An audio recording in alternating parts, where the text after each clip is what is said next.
Hello. Welcome, guys, to Two Guys in Hockey Talk with my wonderful, and I will say it this year, my beautiful-looking bearded co-host, Pawel the Cat, and now known as the Insider. How you doing, bud? I'm doing well. Thank you for the compliment. I think this is the first one in 3 seasons you've given me one. So in our 4th season, I guess you can really turn a leaf and turn a corner. So thank you. But welcome back, everyone. This is season 4 of Two Guys in Hockey Talk. We're excited to be back to talk hockey, all things hockey, women's hockey, junior hockey, KHL hockey, and of course your favorite NHL hockey, as is mine. Evan, how's your summer been? Man, it has been jam-packed. Got out to the lake in British Columbia, Canada. No, never been out there. You got to try it. Did a lot of stuff with the family. Did a lot of water sports. It was a blast. It was a great, nice, warm summer for us. So I am perfectly happy. But I got to say that I am starved to talk hockey this season. Yeah, there's quite a bit to go around because of the fact that we've been without hockey for a few months. And I'm kind of getting the itch, you know. I really need to find some ways of entertaining myself, right? But there has been some really good hockey in the off season. You know, the World Juniors, the Women's World Hockey. It's been exciting, and we're back now, so we're gonna dive into it. But before we do, grab your bevy. Sounds good, man. Here we go. Cheers. Cheers. And cheers to all our followers. Remember to like, share, subscribe. We love hearing and seeing from you guys. This is more interactive now, as we chatted about yesterday. You can type your comments. We'll do our best to respond immediately. I will tell you all the correct things. Evan knows nothing, so he's just going to jarble his way through this whole conversation. But Evan, let's start with your biggest surprise. Okay. Okay, before we do that, I just want to make sure to put a shout out. If you're joining for the first time, nothing may look new. If you've been with us for some of the seasons or last season, we have a new format, as was mentioned. We have our live interactive live time right now. For example, hey, James already wants us to talk about this extension today. James, I guarantee we will talk about the extension. But anyway, guys, put in your comments. We'll maybe get to some of them. Some we may be able to do, some we won't. But I want to say, make sure on all your platforms, Facebook, on YouTube, on Twitter, whether it's myself at revingev, or if we're talking to Pawel, who runs our Two Guys account, you can chat with him over there, as well as we are working with the Sports Empire Network in partnership this year. Big hats off. If you want to talk wrestling, NBA, NHL, NASCAR, whatever it is, we got podcasts for you. So check them out, as well as they're airing our show right now at the same time. If you're watching on there, guys, welcome to hockey, baby! Woo! We got this. Jim's joining us, too. We're doing well, Jim. We're doing well. Hey, Jim. Thanks, man.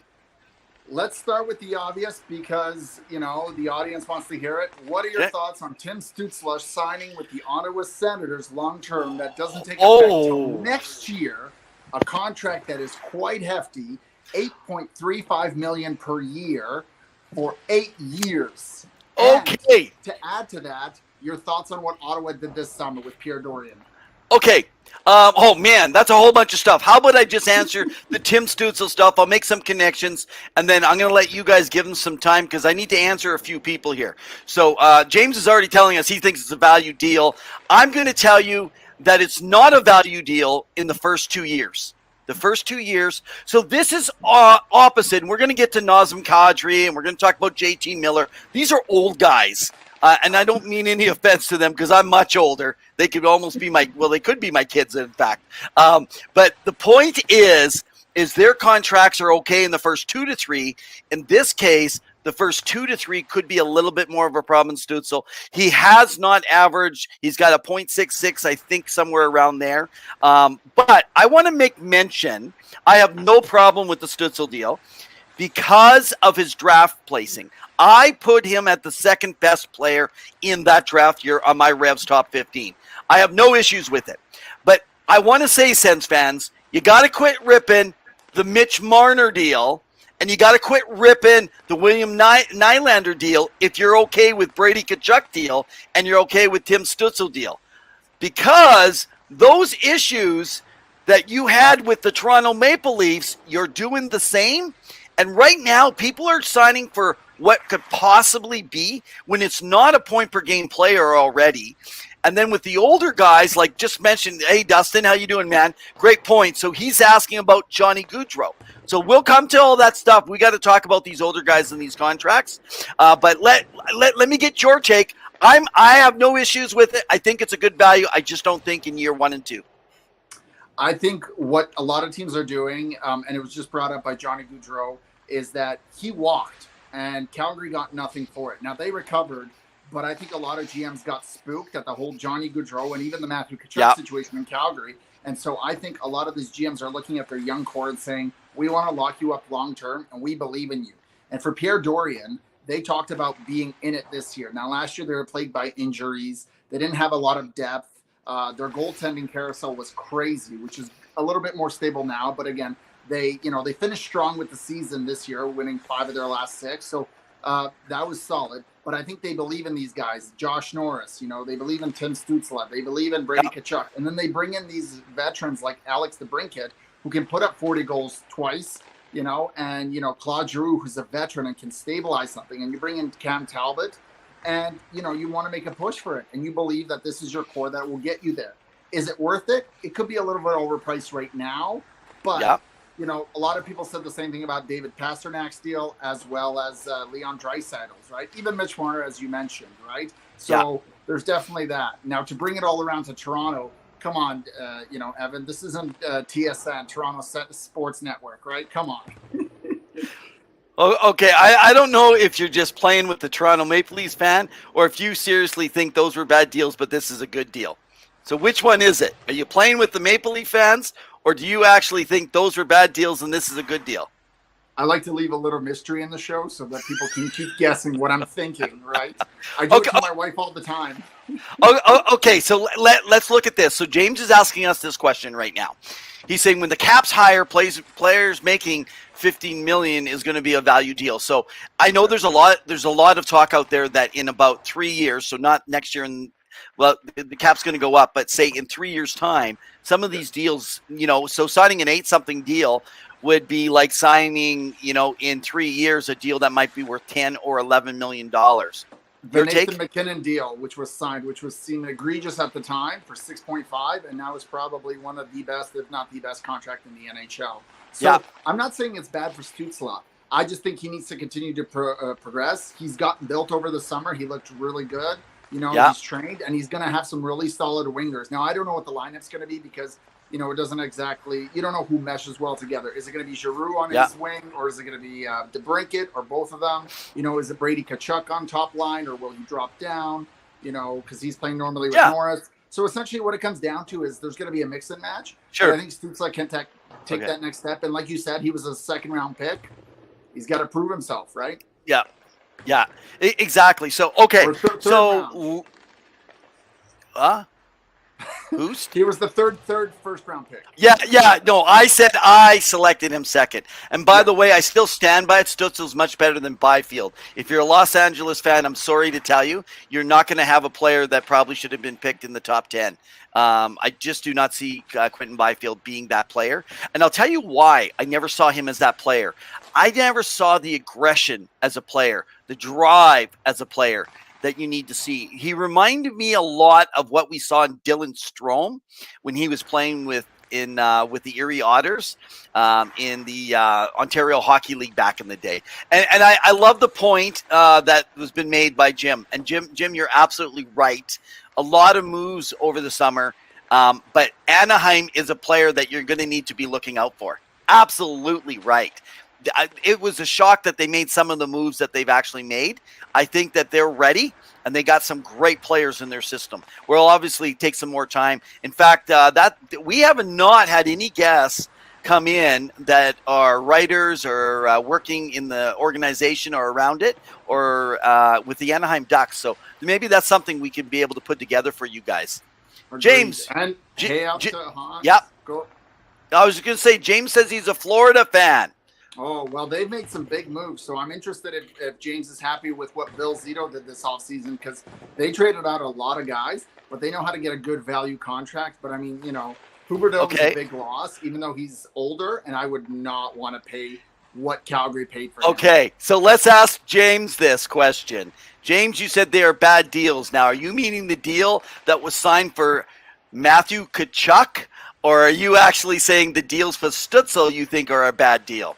So you can just put it there in the comments, and we'll come back to that at some point in time here. I know he's asking about DeBrincat and Giroux. I want to mention this. I'm going to hold off. Let's not talk about the Ottawa Senators. I want to just put a quick plug in. For some of you guys, you guys follow different sites out there in hockey. Love them or hate them. You got followers that love listening and reading everything at Hockey Buzz. Well, we have Rick Francis, who's going to be joining us. He is one of the contributors and writers for the Ottawa Senators. So we're going to talk with him. I believe we're scheduled him for October 12th. So he'll be coming live onto our show. So you can ask him all these great questions, guys. I know it's a little bit of a wait time, but you never know here. So look at that. Hey, I just want to say this, man. James agrees. He agrees about Byfield. There you go. I'm right. Well, you get one. James, I'm sorry you think that. He's never right. But okay, you get one, Evan. That's okay. Now, people were asking about Johnny Gaudreau. What are your thoughts on the deal? Because to me, it was a head scratcher. And to me, I don't see Columbus as a contender. I'm sorry, Columbus fans. You can at me all you want. But I don't know what that team is doing. And when you've just lost your potentially number one center, Alex Texier, who's taking some time off for the year, who is your number one center that's really going to, perform, like play with Voracek and Gaudreau, or even Line if you're putting that top lineup together? Like, what is Columbus, right? Yeah. Well, why would you got to think about it. They got players in the system. They're working. They needed to sign Line. And I'm telling you, they don't get Gaudreau, they don't sign Line. I think it was a part of parcel for him to stick around, and they need to get players that are willing to play there. And so they're going to find players. They're going to overpay them. And it was a good opportunity for Johnny Gaudreau to go to a place where it's a bit Canadian. Columbus is probably one of the better places that represents a lot in Canada. Now, we're going to have Jamie Basco. He is a sports writer for the Philadelphia Flyers, credentialed media guy, and the Phantoms. We're going to ask him this question because I keep hearing that there was no interest from the Philadelphia Flyers, of serious interest, for Johnny Gaudreau. But yet that's where Johnny wanted to go. He didn't want to go to Jersey. An offer was put out there, even though it was his hometown. I want to hear what Jamie has to say. In 2 weeks. Jamie he can tip in, but it's because the Philadelphia Flyers didn't even bother to make an attempt to bring in Johnny Gaudreau. That's the point. That's the point. They don't know how to move out money. Well, that's what we hear. That's what we hear. But on September 21st, that's our scheduled day. I'm trying to keep all these times in mind. Jamie Basco will be on our show. I want to ask him. He's a little bit in the know there. Let's see if he heard any of these. Is there actual seriousness to what we've heard over here in the West, right? Because sometimes it gets so separated and it gets mushy and stuff like that around that whole cycle. And by the way, I will come back and I want to talk about Sutter over in Calgary, but we're not going to talk about that right now. Let's just go take a look at a few of the comments you guys got on here. So Hans is saying, "Hey, Pawel and everyone else." What do you mean, everyone else? There's nothing about me, Hans. Come on, where's Franz? It's because you were dissing Toronto, right? oh! Look at this. Okay, Tim Stutzel is the line with DeBrincat and Giroux was a tweet Makes today, sense. and absolutely. And I guess when they were asking that question and they were saying where he was, I guess the coach was in behind, just smiling and nodding his head. I heard the same thing. But James actually is saying that Mitch Marner was a bad deal, as was Tavares. I will agree. The Tavares deal was too much. Yeah, Mitch was not. Mitch was not. I disagree. Look at this guy. This guy is a point per game player making the $10 million. Are you serious? Yet you signed Stutzel for 8 point something and he's a .66. Marner's better than Gaudreau. Marner's better than Gaudreau and all these other players. He's young. He's everything that they need. He's probably a top 8 player in the entire league. How is that a bad deal? Name me one team that doesn't want him, that if they could get him, that they would actually refuse. I don't see a team out there. I agree. I'm not saying Marner isn't wanted and other teams wouldn't push for it. I mean, Columbus, there was a rumor that they were going to offer sheet him from Toronto because they really wanted him to play for them. The problem is he struggled to perform in the playoffs. Last year was a little bit better versus Tampa Bay, but the previous years, for somebody who's getting paid big money, he's supposed to perform.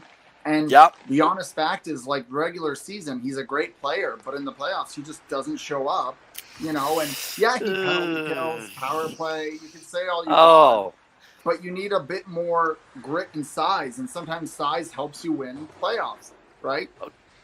There's your centerman. There it's mentioned. Dustin's coming in. I forgot about Cole Sillinger. Yeah, absolutely. Now, I know James is referring to the deal was done for his wife. I'd just like to mention that there's more to it than just the wife. I know that was a big part of the storyline. That was a part of the decision-making. But it's understood that there was the potential and an offer in the hospital, the children's hospital, that was there. But remember at the beginning, and I'm going to put a little teaser here for later in the show. Remember at the beginning when I started talking about him leaving, there was something more. And I brought up, could it be because of Sutter? I still want to come back and talk about this because there's a couple interesting things that came out just more recently. So I do want to talk about that. All right. So let's go a little bit forward here. Okay. I'm actually sitting here and I'm thinking, let's move over to Vancouver. Let's talk about Vancouver for a little bit here. We know that there was a ton of moves made, especially in the front office. In the front office with Vancouver, a lot of women were brought in. They have a lot of assistant general managers. I haven't even done the study. So there's a few of you guys, you're fans of the Vancouver Canucks. Maybe throw them out there in your comments section while we start talking here. But a lot of players came in. And so here's the big thing.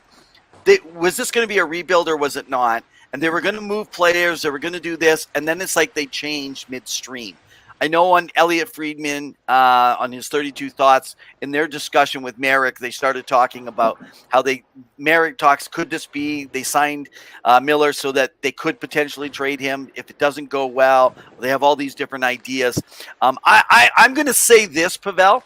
I'm going to say that when you have the players they have right now and you can sign them, how do you rebuild and still keep those players during the next 4 years? You got to actually win. You got to win. And just like Calgary, they didn't shut it all down and just go tank like Edmonton did. Now, no offense, but Edmonton just tanked. They just did not bring in the supports and the players, and they got their drafts. But listen, it worked. It worked. Whether you hate the Oilers or not, it worked. Whether you hate the Penguins, it worked. Sometimes you need to tank, but some people will work on the run. That's what Holland did back in the day, right? And so instead of tanking again, Holland decided to kind of refuel things and take advantage of McDavid's time. I mean, it's absolutely crazy. So give me your take. What they're doing, is it good? Is it not good? I think Vancouver has struggled to rebuild because they don't believe in it, because they believe in, I mean, whether it's ticket sales, and it's a business, right? I mean, the NHL is a business and you want to make money, and every business succeeds the longer it goes. And of course, what does that entail? Get into the playoffs, because you are guaranteed at least 4 extra games, right? So that brings in additional revenue. I think the thing with Vancouver is that, and I talked to a family member who's a big fan, and he's there. Yeah, they would have preferred if they rebuilt, but the problem is that they think they're in it because of the success that Bruce Boudreau brought after they got rid of the previous coach. And I think that they're looking at it and saying, listen, we have a chance to make it. We had a great December and January. Just, it's so hard to play catch up by the end, that exactly. If you don't make the playoffs, if you're not kind of in the playoff race by November, December, you're kind of out of it. It's tough. So I'm not opposed to JT Miller signing because, well, like you said, Evan, where do you replace that player? So yeah, you could trade JT Miller and get a prospect and a pick, and you talk about picks being fairy dust. Like, what does it mean until it comes to fruition? Second round and lower picks are fairy dust, even first but round. not. You look at the 2012. Yeah, but the first round has a pretty high percentage, right? Really high in the top 15. The bottom half, it's okay. We're gonna have Mike Smith to get on here and share data. But I think they signed him. It's good. Is that going to leave room for Bo Horvat? It's going to be interesting because he's a key piece. But I think the biggest thing for that team is Elias Pettersson getting going. Right? He has struggled, and I know he's had some surgery, but he needs to push. Yeah, well, this will be an interesting year, and don't forget he can play wing. So I'm just going to come back really quick on Gaudreau because we're going to go over to a piece on Calgary that I want to kind of talk about too. So James is saying, no, he wanted to go home, Evan, when it comes to Gaudreau. So I just want to make sure that you do know this, James, that it is over 700 miles away from his home where he ended. Home is not the United States. That's not the point. His home is outside of New Jersey. He would have played for the Devils if it was just about home. He had a bigger and better offer for the New Jersey Devils. It was a bit of his wife. It was a bit of trying to be somewhat closer. And it was a combination of a mix of a few things. And I'm going to share, James, why I believe that there was a little bit more of a push to not sign because of Daryl Sutter. But I know you can have a different take, and you're perfectly allowed to have that opinion. No problem. We respect that. Okay, so let me talk about Sutter. So interesting. There was some stuff that just came out. Now, do you remember this, Pawel? I actually talked about the fact that I believe that there were certain ways that Daryl plays the game that some of the players were not happy with, and two of them were Tkachuk and also Gaudreau. Do you remember me talking about that? And I said, could there be something behind this? So I had talked about it, but nothing was official. The source I'm going to cite today is not the same person, but it's along the same lines. Now, I don't know if you guys know, but there's a free agent right now that is talking about re-signing, and it is Ruzicka. If you guys are familiar, and they're talking about bringing him back. Well, he sat down just recently now on a podcast with, if you guys remember, Marian Gaborik. And Gaborik, Marian Gaborik played under Daryl in Los Angeles. Now, he did win the Stanley Cup, but he said, hey, Sutter is tough to play for. He's really tough to play for, not just because he demands a lot, but the way he does it. And watch this. This is something else that was brought up. So Ruzicka, and I don't know if he's going to get in trouble for this or if it's going to mean he's resigning if Sutter finds out, but he talked about how Tkachuk insisted on captaincy. He insisted on captaincy. So this could have been a main reason why he left and he didn't want to sign long term. That could be some really interesting stuff that could start brewing about. Now, let's face it, he's not your typical Sutter player, Gaudreau, and that's just my opinion. But I think that mixed in with his wife wants to get back. He wants to get as close as he can to home, and Philly wasn't giving him that opportunity, his lifelong dream. but he probably didn't want to have his kids right in Jersey raising a child or two in that area. So that's just my take on, but to give you a little bit more context, now that someone has actually come out, I wanted to share that with you guys. Fair enough. So fair. what's your thoughts on Calgary, man? Better, worse? Where are we at? I think they are better to some extent. The only downside is that the players they acquired a little bit older than Johnny Gaudreau and Matthew Tkachuk. And I honestly thought Brad Treliving would lose his job, given that like what had happened. So the fact that he made that trade with Florida and kind of saved bacon for the Calgary Flames, and was able to also sign Huberdeau long term and get a first round pick, and get a prospect out of it. Yeah, absolutely. Like it works out. Now, one player that I think doesn't get enough credit and appreciation is the fact that Mackenzie Weegar got picked up, because he was a phenomenal defenseman in Florida, and he played amazing. And I think Calgary fans should be excited about what they have there. The big one, I think, is Chris Tanev, who needs to stay healthy, because he was really missing in their lineup, and he really needs to be back into it, because also Vancouver missed out on him when he left and signed with Calgary. So that's the big takeaway. And Markstrom needs to be better against Oilers, because they seem to be his kryptonite. Hey, I will say this. When you were just talking just a few minutes ago here, but when we're talking about the situation here with Calgary and Weegar, I want you guys to know a lot of people have just said, okay, well, we kind of feel if they, between Weegar, if they can get Nazem Kadri, hey, this is going to work out well. If they sign Huberdeau, that happened. And if they can sign Weegar, then they'll come out ahead on everything, which I 100% agree. Now, a lot of people think that, just because Weegar said, oh, yeah, I'd be interested, at signing long term. Everybody says that. Well, there are reports, and there are several. I'm hearing from 5 different places, some different than others that don't relate and connect with each other, some East, some Western Conference.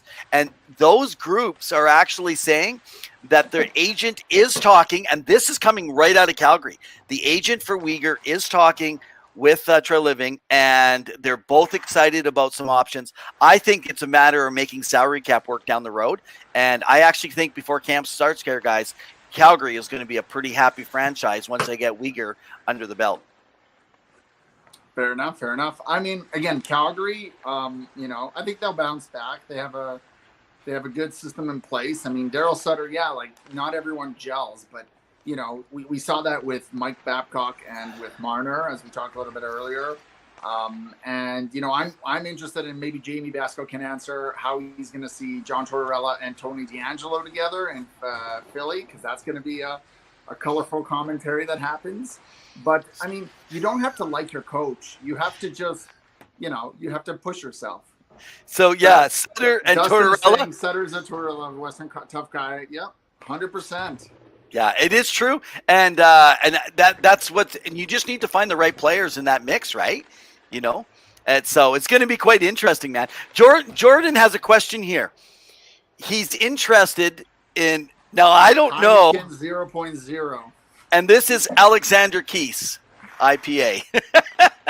But we obviously, by hearing some of the responses from my pal Pawel, he's had a few too many before he came on air here with you guys here tonight.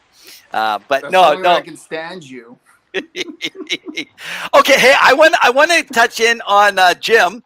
Jim, he's one of our former guests here as well, and Jim is a massive Rangers fan.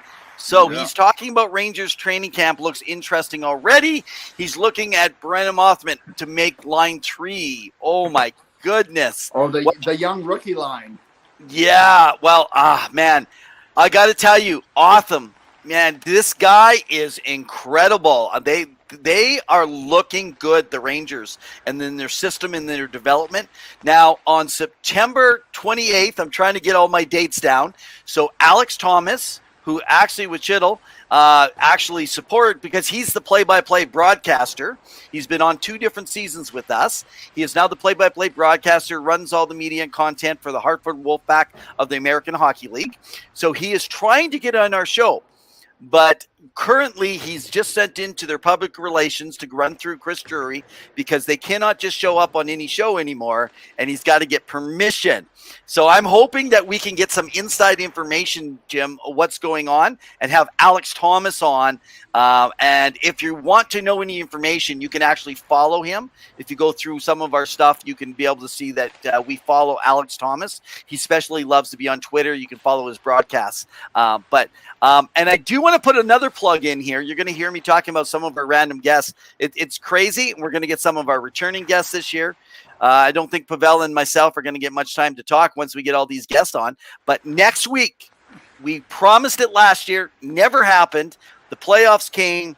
They got two or four games, I can't remember, they called in the playoffs for ESPN. But next week, September 14th, be here for 7 p.m. Leah Hextall, play-by-play, first full-time play-by-play female announcer for ESPN and the NHL, will be on with us. Now, she's going to talk about all the haters. She's going to talk about overcoming. She's got some great takes that I hope you guys will listen to. You're going to have a chance with all of our guests. Most of the guests we're going to be able to bring on live. Some will be pre-recorded, but you'll have a chance with Leah Hextall to even throw some stuff in the live comments and stuff. But I'm telling you, any haters, we're just going to ignore you because that's all you're worth if you're haters. If you don't appreciate, you can just stay quiet because, man, I'm telling you, she is a trailblazer, and I'm really excited to have her on so that she can talk about how women are trailblazing in the career with hockey right now, and especially at the highest levels. I'd like to say that the only thing I hate is you not having a beard, and I think that is what we should all gang up together and persuade you to do. But that's the only thing I'm going to put out there, right? Maybe I'll get Leah Hextall on board with it. I just want everyone to recognize I am an authentic man, and I believe that all men with beards lie, and I won't lie. So the only time you're going to catch me with a beard is come playoff time when the Edmonton Oilers begin their playoff hunt, which, by the way, right behind me, you see it. I'm calling it. Next week we're going to do a season primer for this coming year with Leah. But right behind me, Pawel, that's the finalists for the Western Conference once again, led by Makar and McDavid, Colorado and Edmonton next year. This year, next year. That's who you're looking in your final two. So anyway. How much beer have you had now? All right. Well, since you brought it up, and since Cale Makar is one of the most dynamic, electric defensemen in the NHL right now, do you believe that Colorado can repeat with the losses that they've sustained, with losing Darcy Kemper, Andre Burakovsky, Nazem Kadri? Yeah. So let's just put it this way. We, in our little primer yesterday, we talked about this when we were just getting set up and running our tests. You just lost Darcy Kemper. A lot of people did not give Darcy Kemper the credit that he should have had. And this year, who did they bring in? Georgiev? That's their goalie? Georgiev? Well, Pavel Francois. Yeah. Oh, okay. So Francois and Georgiev, sorry, I will announce it right. Even the Oilers didn't want him. And they felt Mike Smith was an upgrade over that, or Koskinen. No. Yeah. They didn't want him. They did not want him. They did not. No, they didn't want him. He's not a proven number one goaltender. Come on. You don't win a cup with Georgiev. Like, come on. Who out there really believes that? If you guys believe that, put it in here. Let Pawel give him your opinion. Maybe I'm wrong. Maybe I'm out to lunch, and Colorado's going to get there because of their offense and their defense, but it's going to be their goaltending. The goaltending is going to let them down in the playoffs when they get that far because they're not going to be able to stop any other teams past that this year. No way. No way, Jose. So anyway, I think they can absorb Kadri. Not a problem. But they also lost, they lost Burkowski, I believe, too, right? Did they not leave Burakovsky? Yeah, Burakovsky went to Seattle. Yeah, I mean, he was a beast in the playoffs as well. I mean, so that's I don't think they're going to absorb it. You think they're going to absorb it? I think they can. I think they can handle it because they have a lot of firepower, and you have your core. And similar to what Tampa did with the repeat, even though they lost their third line, they were able to come back. Now, I think Kadri's a bigger loss given he's their second line center, and that's very important. I think that's where you have to wonder, would they replace him, or would JT Compher continue to be elevated in that role, or will somebody else step up, right? Like that's kind of the question. On the back end, I mean, they're set, they're solid. You know, the only real loss is Jack Johnson going to Chicago, but I think they can do it. I love, honestly. So I love James' take. Now remember, I believe James, you said you're a Florida fan, so I love your take. Bobrovsky, trade to Colorado. If you guys if you eat half his salary, maybe could that be possible? That'd be an interesting trade. And poor Jim, I don't know if he likes me tonight. No ex-Ranger haters. Jim must be happy that, or maybe he's not, and maybe he can let us know in the comments what he thought of Jacob Trouba being announced as the captain for the New York Rangers. That was an interesting choice. I texted a friend who's a big Rangers fan. Not Jim, I'm sorry. I know more than one Rangers fan. I know. Shocking. And he said, you know, it's good and bad, because I said, I'm sorry, you know, because he's definitely a polarizing figure. I mean, he was good in Winnipeg, but, you know, he's had some questionable hits, which we've talked about. Borderline, you know, are they appropriate? Is it punishable, suspendable? Right. You know, you guys can let us know in the comments whether you think so or not. But, you know, he really plays at the edge. And, and Dustin, you're right. You know, Joe Sakic does have a plan. Lehkonen is going to have to step up his game. He was a good pickup for them, and they're very happy. He scored back-to-back game-winning goals to get them from the Western Conference final to the next level. So good on him, right? Yeah. Well, actually, this is interesting. So Jim actually being a former, the former Ranger, so the Ranger fan says that he believes he leads by example. Hey, which is a great take. And Jordan talks about how Newhook, you know, he's going to have to play way more minutes. And I love Newhook, and I really hope that he has the ability to play those extra minutes this year. But I do hope that they don't rush him. I feel pretty confident in what Sakic's built over there, that's probably not going to happen at all, right? So, okay, so this is how James proposes.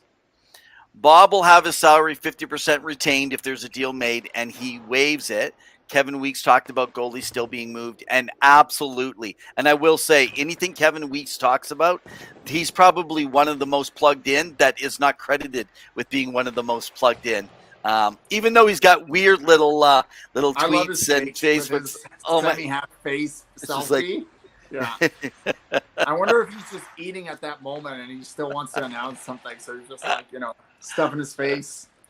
I do want to take just a moment. We'll come back to some NHL stuff here, guys. But I do want to take a moment and just kind of mention some people are talking and just saying, hey, hockey's about to start up. I want to remind you that hockey has already started. There's training camps and stuff going on, and the seasons are about to start in junior hockey. It's happening everywhere, not just the NHL and the American Hockey League. For example, the Continental Hockey League is up and running right now. They just finished one of their big tournaments actually recently. Now, we do have a guest. We're going to be pre-recording our guest actually. I just want to make sure I get his name right and do you justice, Carl. So his name is Carl Manson. He's an editor for Hockeyverse. He is the guide to post-Soviet hockey over there in the KHL. And I'm not sure if you guys are familiar, but there are tons of Canadian players right now that had signed and went over to play in the KHL in spite of the war and the things that are going on so that they can make a living. So there is some good stuff happening over there. But Jamie's also going to talk about us because there is a player that got held back. There was a lot of politics dealt with it.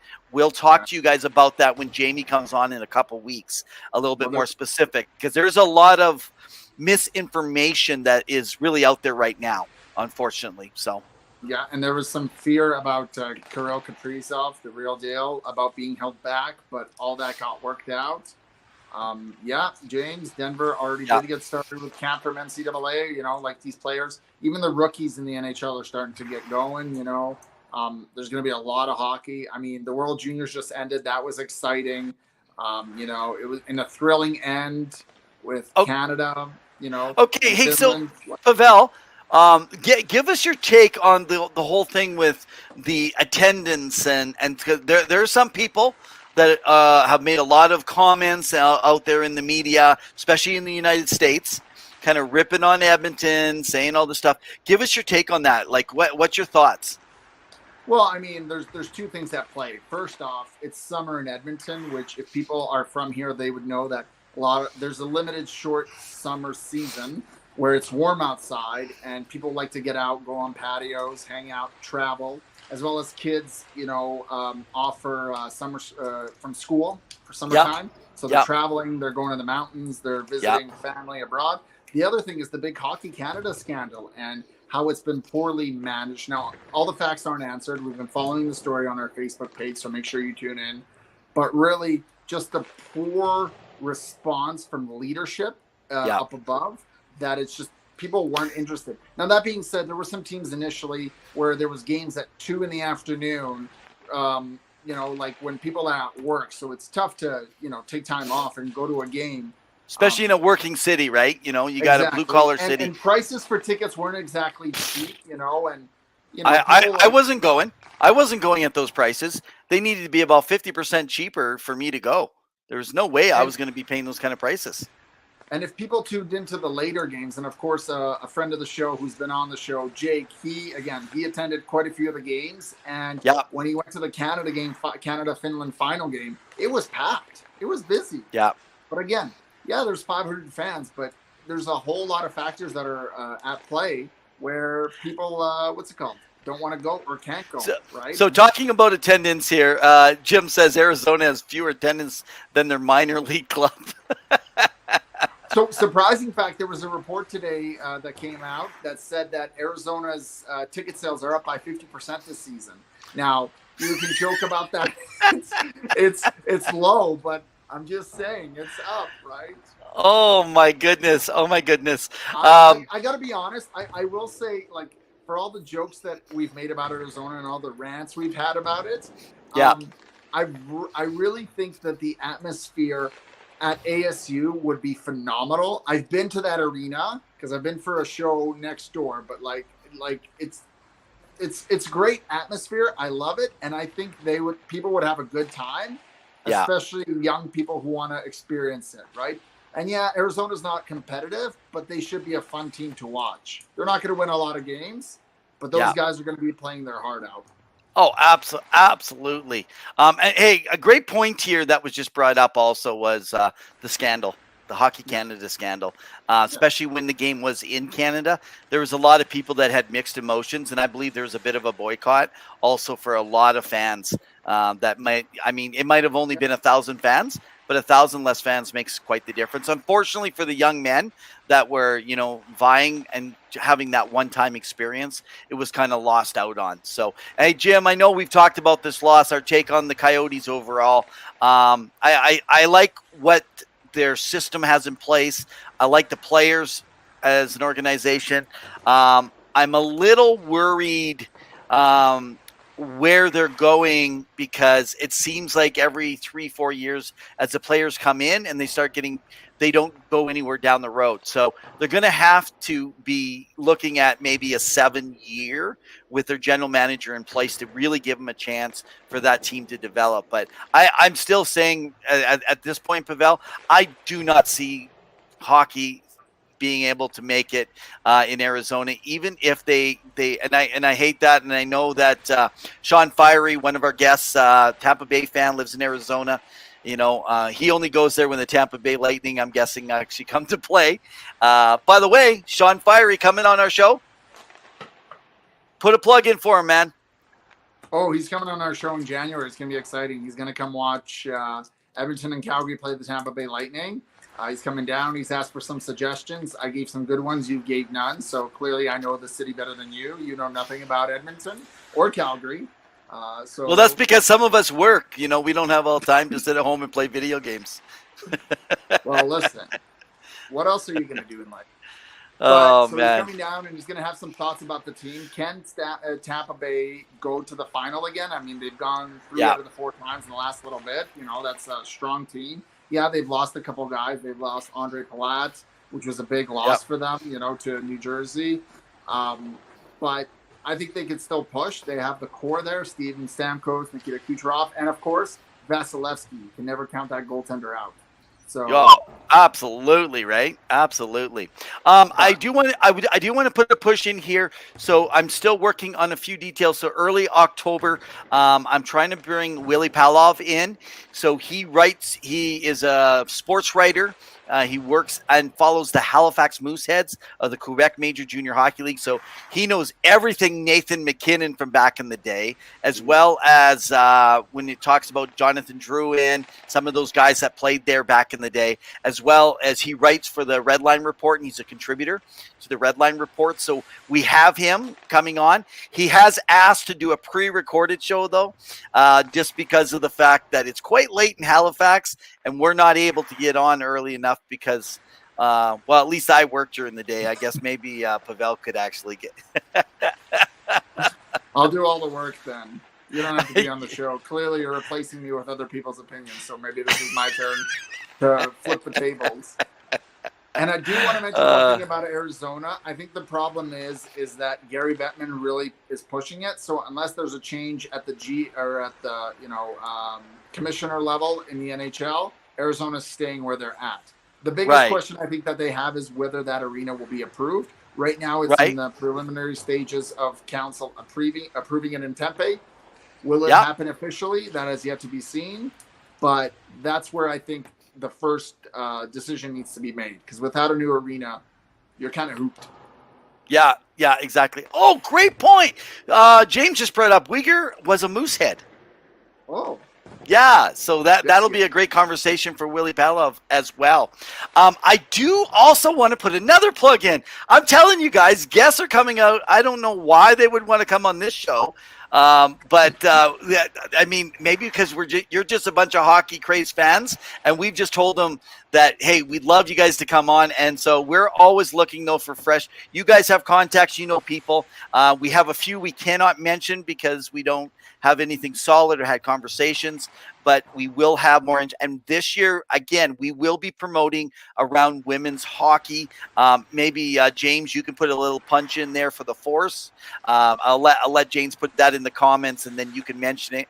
But I do want to mention for women's hockey, we want to give a lot more onus into women's hockey as well.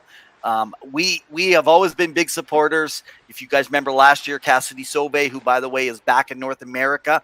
I do not know why she doesn't get on some of those Team Canadas. She is like one of the best goals against average and save percentage goalies in the history of women's hockey. And fun fact for Hans and all Toronto fans, she practices with Marner in the offseason. She does. No wonder she's so darn good. Yeah.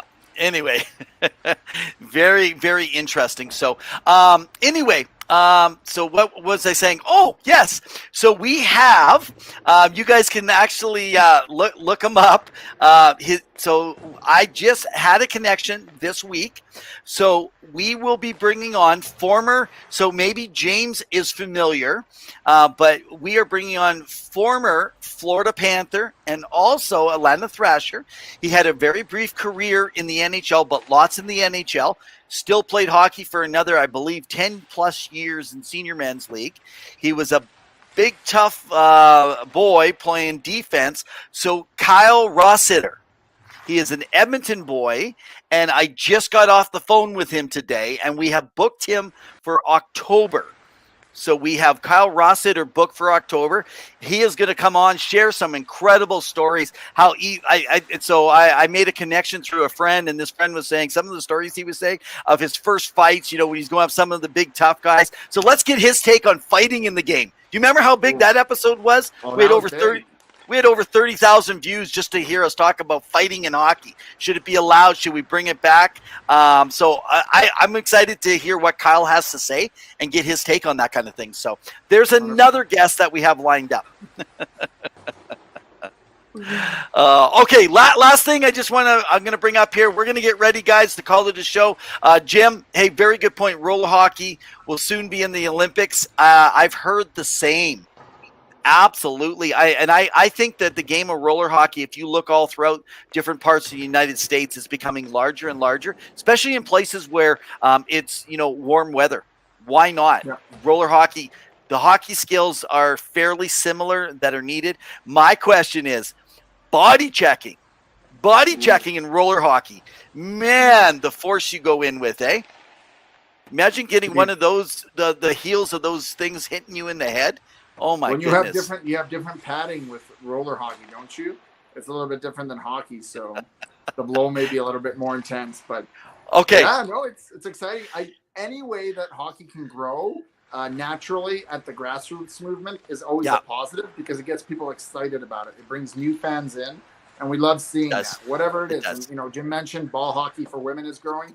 Ball hockey should be growing everywhere. It's big in a lot of communities. Johnny Grant, who's kind of one of the local organizers here, is really good about organizing it, getting it out.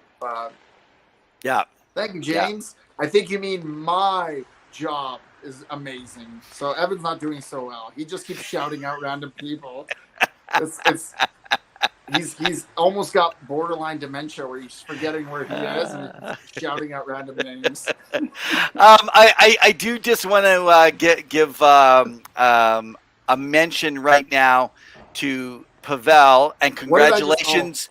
I want to give him a mention right now to Pawel, and here's another nice thing I like to say about him, that he is a wonderful father, and if you guys didn't know, he's a new daddy this season. Last year, he wrapped up his season. He had one show where he brought his little guy on. I thought we were going to have him maybe tonight, but you never know, right? So maybe one of our shows, if you guys hang around, you could see the replacement for Pawel in the shows ahead, as soon as this young fella can start talking a little bit of hockey with us. He says nothing at all, and he knows more about Evan than hockey. So, but thank you, Evan. I appreciate it. And Evan, I want to say congratulations for having another grandkid. And I think Evan has enough grandkids to start his own NHL franchise team that could probably compete with the Arizona Coyotes, because they probably bring in more fans because of your whole huge family than that entire organization. Yeah, we just had our grandchildren 12, 13, and 14 this in July here. Well, actually, it was July. One was a few months earlier. So in 3 months, we had 3 grandkids. So it was quite the thing. So Pawel's starting his journey. I'm enjoying later on in my journey, but I can say this: you're not really an empty nester when the kids keep coming home, and they, it's like the old Cosby Show for the folks that are older. Your kids walk in, grab a grocery bag, and start going through your freezers and your cupboards, and they walk out with their groceries and all happy they had a good shop. Yeah. Bank of dad. Oh man. So, there's a congratulations. There you go from Dustin. Dustin wants to say thanks and congrats there. Thank you, Dustin. He just had a girl also there, 6 weeks old. Congratulations, Dustin. That's exciting. So, okay, guys. So next week, make sure you follow. Now, if you follow us on Facebook, that is the one place specifically that we post things. So we post all about junior.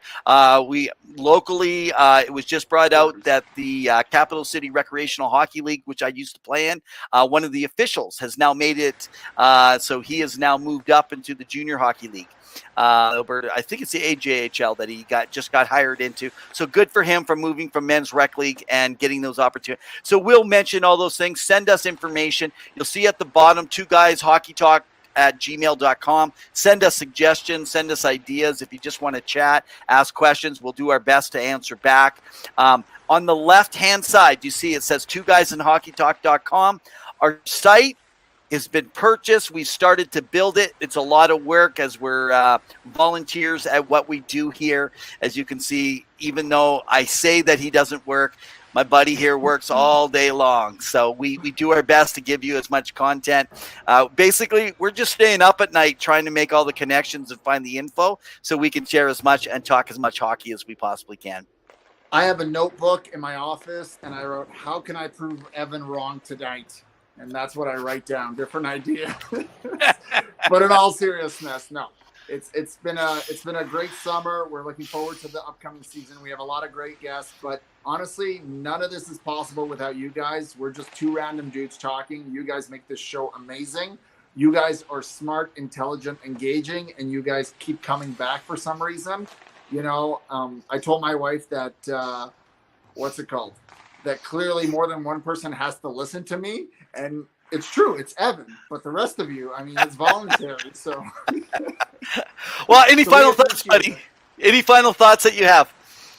I just want to ask you one quick question before we end. Do you think that Austin Matthews, and you guys can let us know in the comments, repeats and does what Pawel does and scores another 60-plus goals this season? Quick. The answer is yes. Done. Sit on it. Or sit on it. I don't know which way that goes. So, well, guys, it's been a fabulous time. Look forward to seeing you next week, 7 p.m. every Wednesday night. Share, follow, subscribe. If you follow us on YouTube as we're building our YouTube platform, you can easily get it, and it'll give you all the notifications to be able to follow if you want afterwards, or continue to follow us on the Sports Empire, wherever you find us. Follow us, guys. We'd love to hear from you. Join us on the live show. And next week, 7 p.m., Leah Hextall, play-by-play for the NHL, will be with us as our special guest. In the meantime and in between time, keep your sticks on the ice. Oh, and by the way, make sure to keep your head up.